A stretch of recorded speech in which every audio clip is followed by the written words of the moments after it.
ce soir, j'aimerais qu'on puisse regarder cette question-là du baptême d'eau dans les Écritures. Et le Seigneur Jésus, dans Matthieu chapitre 28, a dit à ses disciples, il a dit, « Allez et faites de toutes les nations des disciples, les baptisant. » Les disciples de toutes les nations, les baptisant au nom du Père, du Fils et du Saint-Esprit. Donc, c'est une ordonnance très importante que le Seigneur Jésus a donnée à son Église.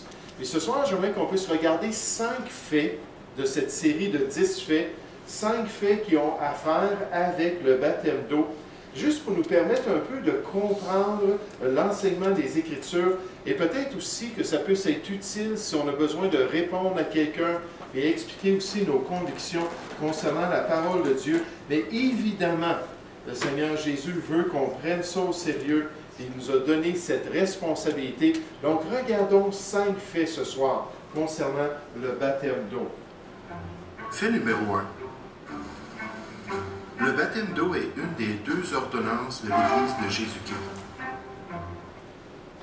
Donc, une des 2 ordonnances. Il y a 2 ordonnances dans le Nouveau Testament. Premièrement, il y a le baptême d'eau. Ça se fait après le salut, lorsqu'une personne se tourne vers Christ, elle veut professer sa foi en Jésus-Christ. Ça devrait se faire une fois dans notre vie, au moins idéalement. On peut comprendre, des fois, il y a des enfants qui se font baptiser un peu plus tard, ils refont une nouvelle profession de foi, ils se font baptiser à nouveau. Mais le baptême d'eau, c'est une fois pour toutes dans la vie du chrétien, une fois qu'il s'est tourné vers la grâce de Dieu. Et la deuxième ordonnance, c'est la pratique du repas du Seigneur. Ça doit se faire à maintes reprises dans la vie d'un enfant de Dieu. Les églises chrétiennes, à travers l'histoire, ont pratiqué le repas du Seigneur d'une manière hebdomadaire, à chaque semaine. Il y en a d'autres, c'était d'une manière mensuelle, une fois par mois. Et même certains réformateurs le pratiquaient une fois par 3 mois. Mais si on fait ça régulièrement en tant qu'assemblée, puis on est fidèle, on va pratiquer le repas du Seigneur à maintes reprises pendant notre expérience chrétienne. Je vais vous demander de tourner dans le livre des Actes au chapitre 2. Et nécessairement, le livre des Actes présente les agissements de l'Église primitive. Dans le livre des Actes, on revient sur ce sujet-là du baptême d'eau. À plusieurs reprises, on a des exemples de personnes qui se font baptiser. Mais ici, lors de la formation de l'Église à la Pentecôte, on voit et le baptême d'eau et le repas du Seigneur qui sont liés ensemble. On voit ça dans Actes au chapitre 2, à partir du verset 41. Actes chapitre 2, les 2 ordonnances sont présentées ensemble. Mais juste pour ceux qui ne le savent pas, on les appelle des ordonnances parce que ce sont des impératifs. Ce sont des commandements que le Seigneur a donnés à son Église. Puis en particulier des commandements, parce qu'il y en a 600 commandements dans le Nouveau Testament, mais des commandements qui visent en particulier à imager le salut que Jésus a acquis sur la croix, et le baptême et le repas du Seigneur. Et dans Actes chapitre 2, au verset 41, on nous dit « Ceux qui acceptèrent sa parole furent baptisés. Gloire à Dieu. Et en ce jour-là, le nombre des disciples augmenta d'environ 3000 âmes. Ils persévéraient dans l'enseignement des apôtres, dans la communion fraternelle, dans la fraction du pain. Lorsqu'ils ont pris les éléments du repas du Seigneur ensemble et nécessairement dans les prières. Donc, on voit cette ordonnance-là qui a été donnée à l'Église de Jésus-Christ. Fait numéro 2. Le baptême d'eau est le premier pas d'obéissance du nouveau chrétien envers la volonté de Dieu. Un pas d'obéissance, l'on parle après le salut. Parce que c'est certain que dans les Écritures, la question du salut, c'est aussi une question d'obéissance. Le Seigneur a acquis le salut, le Saint-Esprit nous confronte avec ce salut-là, et la Bible nous ordonne de nous repentir et de croire de tout notre cœur dans l'œuvre du Seigneur Jésus-Christ. Donc la Bible nous parle de l'obéissance ou de la désobéissance envers le salut. Mais une fois que nous sommes devenus un chrétien, une fois que nous sommes devenus un enfant de Dieu, le premier grand pas d'obéissance, c'est le baptême d'eau. C'est d'accepter que c'est le plan de Dieu, c'est d'accepter de se soumettre à la volonté de Dieu. Au verset 41, tout à l'heure, on nous dit « Ceux qui acceptant sa parole furent baptisés », mais au verset 38, Pierre leur a dit « Repentez-vous et que chacun de vous soit baptisé au nom du Seigneur Jésus-Christ. » Donc, ces gens-là, au verset 41, avaient été confrontés avec cette obéissance envers le plan et envers la volonté de Dieu. Et certainement, les disciples de Christ devraient être prêts à lui obéir. Jésus a dit dans Luc 6, au verset 46, « Pourquoi m'appelez-vous Seigneur, Seigneur, et ne faites-vous pas ce que je vous commande, ce que je vous dis? » Donc, certainement, une fois qu'on devient un disciple, on a l'oreille attentive, on veut entendre sa voix, on veut comprendre sa volonté, on apprend que Dieu veut qu'on se fasse baptiser dans l'eau, et à ce moment-là, on obéit au Seigneur. C'est certain que ce n'est pas toujours facile. Il faut s'entendre que des fois, il y a des contraintes dans notre vie. On peut juste penser à l'âge héroïque de l'Église, les 3 premiers siècles du christianisme. Et bien souvent, on nous dit dans cette période de temps-là que le baptême des croyants, c'était leur dernier acte sur cette terre. Parce que lorsqu'ils se faisaient baptiser, ils s'identifiaient au Christ. Ils étaient reconnus par les autorités. Et pendant cette période-là, il y a eu 10 grandes persécutions contre les chrétiens. Puis lorsqu'on identifiait le chrétien qui venait de descendre dans l'eau, on venait l'arrêter, puis on l'amenait pour qu'il soit condamné, puis ensuite livré à des bourreaux, aux gladiateurs, aux animaux dans les arènes. Et souvent, c'était une décision très importante de se faire baptiser. Et même si ce n'était pas à cet extrême, aujourd'hui, il y a encore des contraintes pour des gens. On était au Saguenay pendant quelques années. Il y a des personnes qui acceptaient le Seigneur, puis ensuite qui décidaient de se faire baptiser, avaient beaucoup de pression de la part de leur parenté, de la part des gens qui les côtoyaient, parce qu'ils savaient qu'ils allaient s'identifier à une église évangélique en se faisant baptiser. Ils avaient peur qu'ils étaient en train de rentrer dans une secte.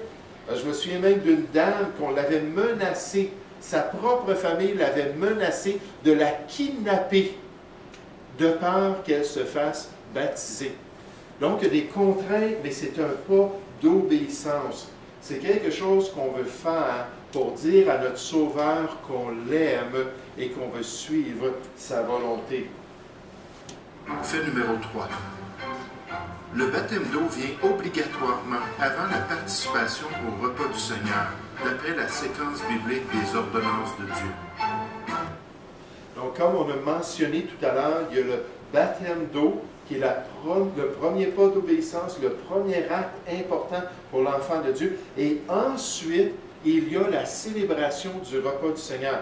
Dans Actes chapitre 2, au verset 41, on nous dit que ceux qui acceptèrent sa parole. Maintenant, ça, c'est l'image du salut. C'est Pierre à la Pentecôte qui prêche concernant l'œuvre de Jésus-Christ, qui confronte ces Juifs-là qui ont eu le cœur vivement touché. Ils ont accepté l'Évangile. Ils ont accepté Jésus-Christ dans leur vie. Ils ont ouvert leur cœur envers l'œuvre de Christ. Alors, ces nouveaux sauvés-là, on nous dit qu'ils furent baptisés. Ça, c'était leur premier pas d'obéissance. C'était le premier rang. Et ensuite, dans l'enseignement des apôtres, les détails concernant la vie chrétienne, concernant la marche avec Dieu, les a confrontés avec ce besoin-là de pouvoir pratiquer le repas du Seigneur, qui était la fraction du pain. La séquence est claire.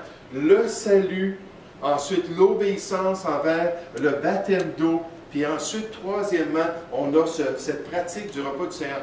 Puis nécessairement, il faut que la séquence soit respectée. Parce que d'après 1 Corinthiens chapitre 11, le passage qui nous explique les détails du repas du Seigneur, on nous dit que lorsqu'on se présente devant le Seigneur et qu'on célèbre cette ordonnance-là pas l'Eucharistie, nous on appelle ça le repas du Seigneur. Quand on fait cela, il faut le faire avec un bon cœur. Comment est-ce que quelqu'un peut pratiquer le repas du Seigneur et en étant tout désobéissant envers le baptême d'eau? Comment est-ce que quelqu'un peut se tenir devant Dieu et célébrer le repas du Seigneur de manière digne du Seigneur, tout en refusant ce premier pas d'obéissance, en rejetant la volonté de Dieu quant à cette obéissance envers Christ? Et vous savez, dans 1 Corinthiens, chapitre 11, c'est très solennel. Parce que le repas du Seigneur, c'est identifié au corps qui a été brisé, au sang qui a été versé. Puis devant Dieu, c'est un sacrilège de se présenter d'une manière indigne pour prendre le repas du Seigneur. C'est pour ça que la Bible nous dit de nous examiner nous-mêmes dans ce passage-là, de nous éprouver et de nous juger nous-mêmes. Et au verset 31, je pense, ça nous dit que c'est pour cela qu'il y a parmi vous beaucoup d'infirmes et de malades et qu'un grand nombre sont morts. Il dit, ne vous réunissez pas pour être jugés par Dieu. Ne vous réunissez pas ensemble pour être frappés par le Seigneur. Donc, examinez-vous et assurez-vous d'être purs devant Dieu.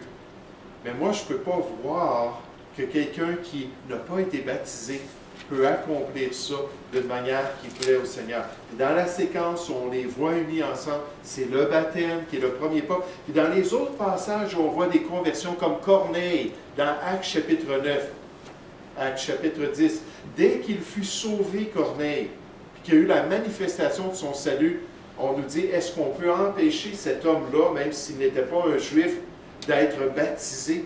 Il a dit non, qu'il puisse être baptisé. Ça ne dit pas, est-ce qu'on peut l'empêcher de célébrer le repas du Seigneur? Non, maintenant qu'il est sauvé, qu'il célèbre le repas du Seigneur. La séquence est claire et le premier pas d'obéissance, c'est vraiment cette participation-là au baptême d'eau pour la gloire de Dieu. Fait numéro 4. Le baptême d'eau doit être administré par immersion, alors que le candidat est entièrement plongé dans une source d'eau quelconque.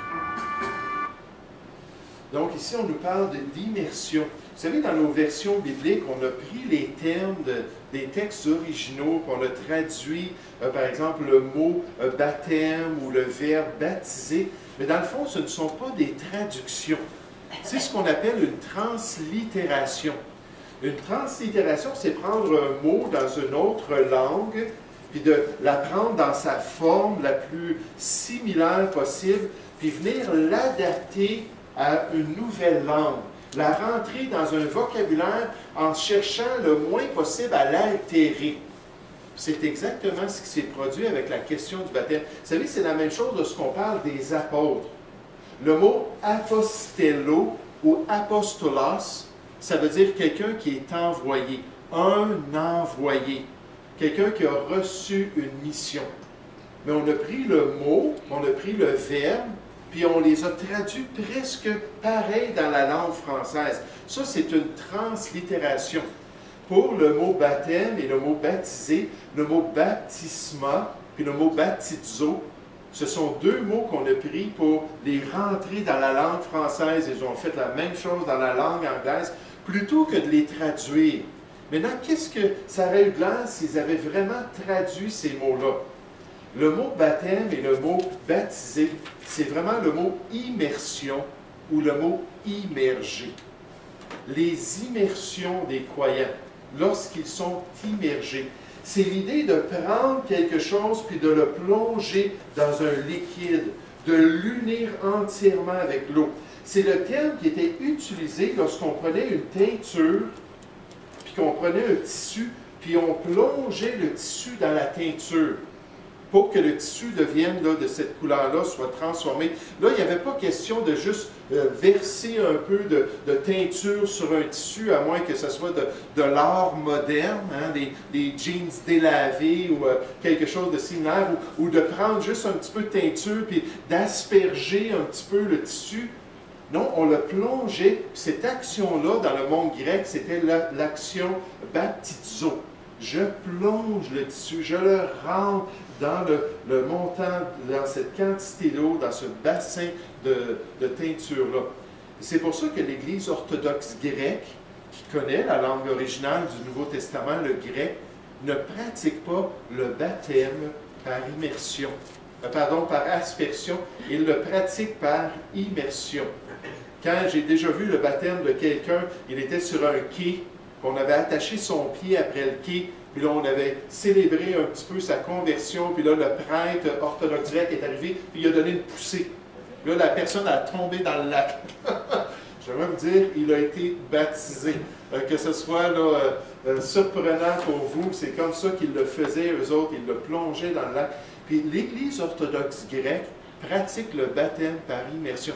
Par contre, lorsque quelqu'un est âgé, comme dans l'histoire, c'est pour ça que ça s'est développé, cette pratique-là, de juste verser de l'eau ou d'envoyer un peu d'eau. Lorsque une personne est handicapée, lorsque ça peut être dangereux pour la personne, là, même cette Église-là qui connaît le sens original, sont prêts à faire des nuances. Puis dans le grec, juste en passant, il y a un sens qu'on appelle le sens régulier, ou on l'appelle aussi le sens normal du mot baptizo, baptisma, qui parle de l'immersion, puis immerger quelque chose.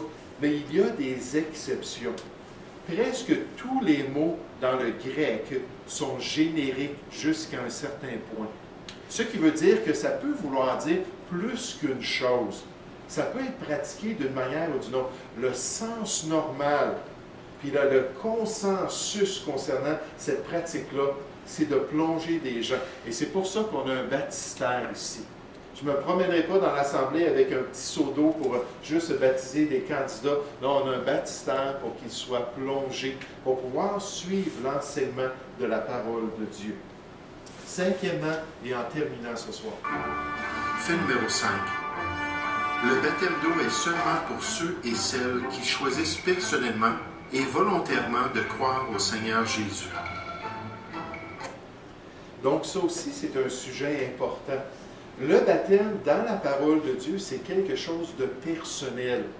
C'est quelque chose qu'on ne peut pas imposer. C'est quelque chose qu'on ne peut pas transposer sur quelqu'un.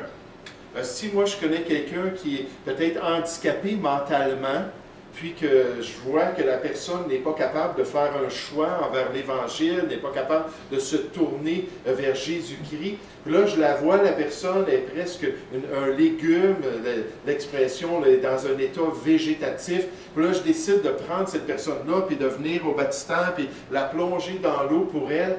Ça ne fonctionne pas aux yeux de Dieu. On ne peut pas faire ça pour des personnes qui sont inconscientes. C'est déjà arrivé dans l'histoire que des personnes étaient ivres, puis juste pour l'aider à changer de vie, on a saisi cette personne-là, puis on est allé la plonger dans l'eau, puis on l'a baptisée au nom de Dieu, puis on a dit, tiens, elle est rendue un chrétien, elle est devenue un enfant de Dieu. On ne peut pas faire ça pour une personne inconsciente, une personne incapable mentalement, pour des bébés. Il n'y a absolument aucun témoignage de baptême de bébé dans la parole de Dieu. Il faut que ce soit un choix personnel. Il faut que ce soit une décision de la personne de se tourner vers Dieu. Regardez un exemple dans Actes chapitre 8. Actes chapitre 8. Et vous savez, la question du baptême et la pratique du baptême, c'est un sujet qui a été très controversé dans l'histoire des dénominations chrétiennes. Puis il y en a de l'encre qui a coulé sur la question et comment est-ce que ça devait être pratiqué, qui étaient les candidats, puis comment est-ce que ça devait être administré, puis qui avait l'autorité pour baptiser. Il y a beaucoup de choses qui ont été dites, il y a des divergences d'opinion. Mais moi, je pense que si on revient à la simplicité du message de Dieu, il y a une chose qui est claire, le salut doit être suivi par le baptême. Et Dieu veut qu'on soit obéissant en tant que chrétien. Il veut qu'on le fasse de la bonne manière et pour la gloire de Dieu, notre Sauveur. Regardez Actes chapitre 8 au verset 34. Un Éthiopien, un homme puissant dans le règne de l'Éthiopie. Et Candace, le mot Candace en éthiopien, ça veut tout simplement dire la reine. La reine l'avait envoyé pour pouvoir aller s'occuper de ses affaires. Puis lui, il était parti à Jérusalem pour adorer le seul vrai Dieu. Et alors qu'il s'en vient, il entend l'Évangile, verset 34, on dit, l'eunuque dit à Philippe, « Je te prie, de qui le prophète parle-t-il ainsi? » En lisant les Écritures, dans le livre d'Ésaïe, il avait appris concernant la mort d'une personne. Il dit, « Est-ce de lui-même? » Est-ce qu'on parle de la mort d'Ésaïe ou de quelqu'un d'autre? Alors Philippe, ouvrant la bouche et commençant par ce passage, lui annonça la bonne nouvelle de Jésus. 8 siècles avant Jésus-Christ, Ésaïe avait prophétisé son œuvre expiatoire. Et là, il lui explique la bonne nouvelle, l'Évangile. Comme ils continuaient leur chemin, ils rencontrèrent de l'eau. Et l'eunuque dit, « Voici de l'eau. Qu'est-ce qui empêche que je ne sois baptisé? » Et remarquez l'importance de la réponse de Philippe. Philippe dit, « Si tu crois. » Toi, le candidat, pas tes parents, pas ton travailleur social, pas ton pasteur. Si tu crois de tout ton cœur, cela est possible. L'eunuque répondit, « Je crois que Jésus-Christ est le Fils de Dieu. » Il fit arrêter le char.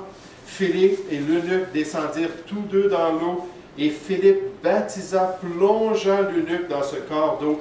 Quand ils furent sortis de l'eau, l'Esprit du Seigneur enleva Philippe, et l'eunuque ne le vit plus, tandis que joyeux, il poursuivit sa route. Et là, on voit quelqu'un qui a entendu l'Évangile, on voit quelqu'un qui a compris que Jésus-Christ était le Sauveur, qui était mort, son substitut. Il a mis sa foi en Christ. Et ensuite, avec cet état de croyance et de foi, il a dit, maintenant, je vais être obéissant. Et moi, personnellement, j'ai choisi de suivre le Seigneur dans les eaux du baptême. Et c'est pour ça que le baptême, c'est une question personnelle. C'est pour ça que c'est un choix du cœur qui honore le Seigneur.